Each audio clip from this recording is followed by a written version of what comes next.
বিহারের উদাহরণ টেনে বিএলওদের হুমকি দেওয়ার অভিযোগ উঠেছে বিরোধী দলনেতা শুভেন্দু অধিকারীর বিরুদ্ধে।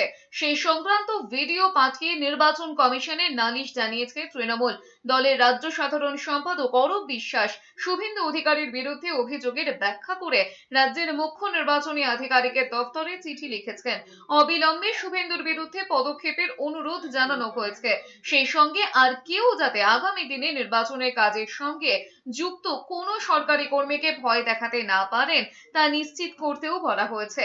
কমিশনকে দেওয়া চিঠিতে অরূপ বিশ্বাস লিখেছেন, ভোটার তালিকার অখণ্ডতা রক্ষার দায়িত্ব যে সমস্ত সরকারি কর্মীকে দেওয়া হয়েছে, খুব পরিকল্পিতভাবে তাদের ভয় দেখানো হচ্ছে।